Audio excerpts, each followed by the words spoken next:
હતો સમાજ. એક તો થવું જ પડશે. પેલા એક થાવ, પછી નેક થાવ, અને પછી હિન્દુ રાષ્ટ્ર. હિન્દુ એમણામ હિન્દુ રાષ્ટ્ર નહીં બને, હિન્દુ નહીં ભેગા થાય. બજરંગ દળ કે આરએસ કે એ બધે ગમે એટલું કરશે, આપણા અંદર મતભેદ નહીં મટે જ્યાં સુધી. તમે લડો, ચૂંટણી લડો, ભાજપમાં લડો, કોંગ્રેસમાં લડો, બધી હું છૂટી આપું. અપક્ષમાં લડો, મોજામાં લડો બધે, ચૂંટણીમાં, રાજકારણમાં ગમે. પણ નેહડાની બહાર રાજકારણ, હાઈવે ઉપર, રોડે, બસ સ્ટેન્ડે મૂકી જ નેહડામાં આવવાનું.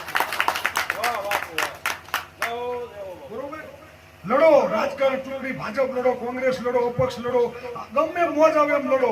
પણ હાઈવે ઉપર, બજારમાં, બહાર બસ સ્ટેન્ડ મૂકીને આવો રાજકારણ નેહડામાં, કુટુંબમાં, પરિવારમાં ન હોવું જોઈએ.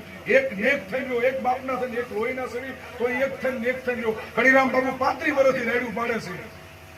એમ કિટોડીની વાત કરે, દરિયાની ઘણી વાર વાત કરે છે. ખબર બાપુ, તમે બજારમાં બેનું જાય, બજારમાં દ્રાક્ષ લારીમાં હોય, દ્રાક્ષ છૂટી છૂટી હોય, બેનું કેમ નથી ખરીદતા તમે? દ્રાક્ષ ખબર છે છૂટી છૂટી, આની કિંમત હોય નહીં.